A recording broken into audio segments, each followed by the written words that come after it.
Hi, it's Sue from Firefly Growth, and I'm here with a solo version of the Fintech Effect.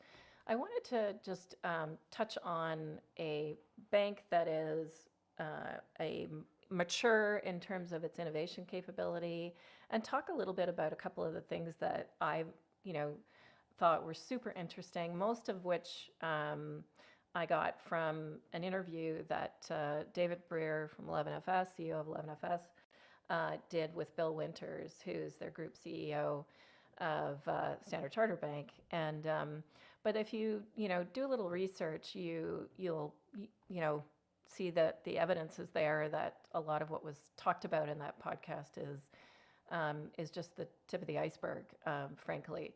And so on this page, it's some of the insights from that podcast. Again, 11FS, you just have to Google 11FS, Bill Winters. Probably it'll come up as your first search result. It was just in August of 2023 when they released it. So the CEO, he's been with the organization for, I don't know, a handful of years, and obviously is a very forward-thinking CEO. But some of the things that he said, which are just on the left-hand side of the screen here, is the things that he highlighted that have made them successful. So one, is that test and learn and fail before you do real damage. I thought these are mostly quotes. I thought that was super interesting, right? Like, and in my experience, organizations are really nervous about putting things in front of customers because of that so-called damage that you can do, and certainly in a regulated environment, that obviously is quite serious. But there are lots of ways to test and learn with customers that won't cause any damage at all. And from creating a beta testing customer group to I guess it depends. It depends essentially on what it is you're trying to test and how high risk it is. The other thing was he talked a lot about, and I'll touch on this on a subsequent slide, but about embracing new business models. And one example of that was, it's a very new business model not to own the customer in some of the innovation that they've been testing. Partnerships are a marriage. I love that. They're really important. They are not transactional. They're actually, if you're going to partner, and in this case, he means partner with, organizations that also have an equal, sort of stake in the success and probably more product-oriented partnerships than tech-oriented partnerships. But regardless, all partnerships are, they're not fill out this order and give me this, service. The days are long gone for that kind of transaction in how fast things are moving. And then, needing to make it easier to get things done, dealing with the culture, dealing with the tensions. The last thing he said, which David Breer asked him, what advice would you give? And he said, if you are at a fork in the road, take it. And it took me a second. He literally meant take both. So, you're not going to be able to guarantee that you've made the right decision at that fork in the road. So do both, right?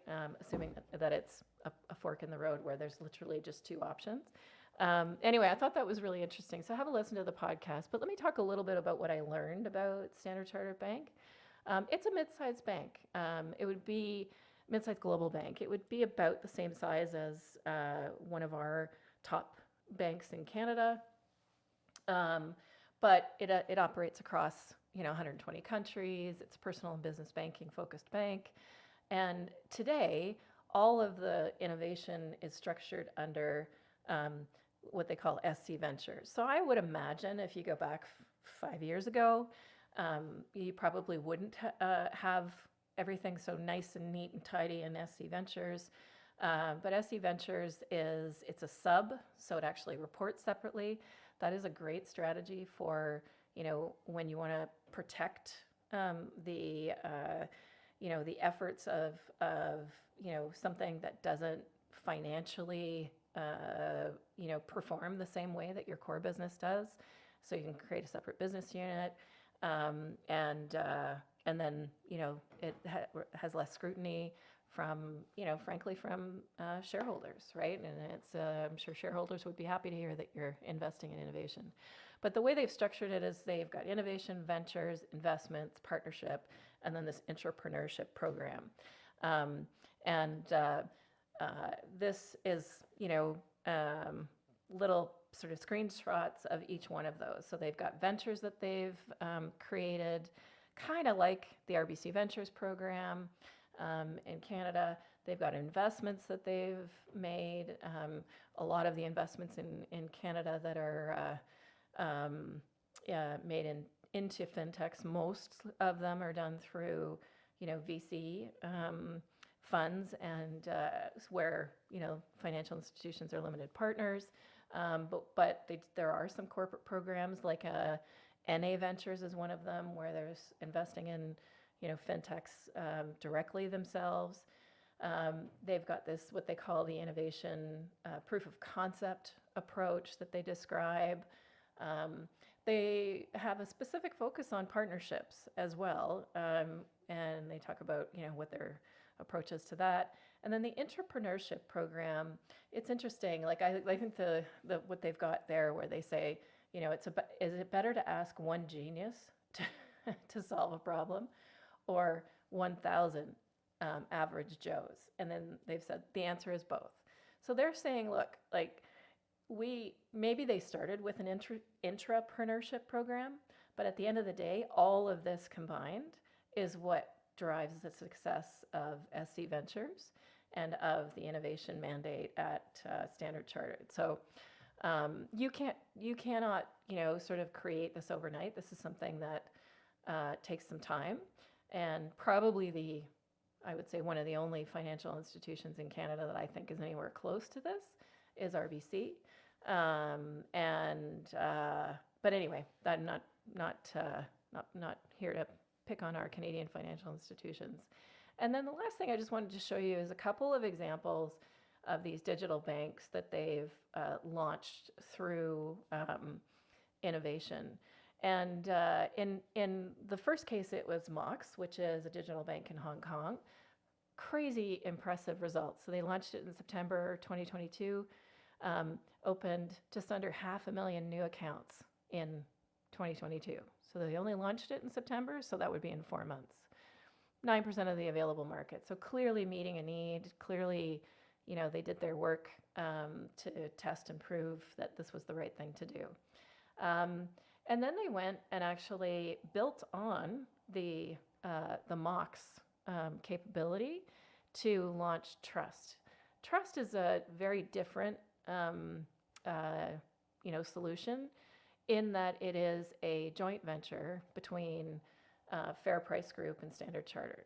So it's actually not a product that is owned by Standard Chartered. It would be more like a banking as a service strategy for Standard Chartered, and for Fair Price Group, it's them launching a brand and a business to provide financial products to their customers. And Fair Price Group is a collective, I believe it's essentially personal goods like groceries and other types of things.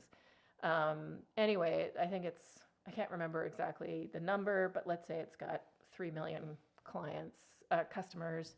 And so now for someone like Standard Chartered, they have access to, provide banking solutions to those customers. Very different strategy. They don't own the customer relationship, and it's a success. In both of these cases, it's a success. The one thing that they did say in the podcast, because I believe 11FS helped them with either one or both of these, that they learned from doing Mox, then they might have done some things differently when they went to launch Trust.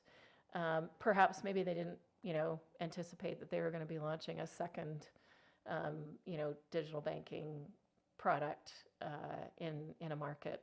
So anyway, hope this is helpful, but like this is, look at this as a very, mature, capable, innovation strategy for an organization that's been at it for a while. But this is what you're, sort of setting your sights for if you're an organization that really needs to change the way you do things. Yeah, hope you enjoyed this, and we'll see you on the next one.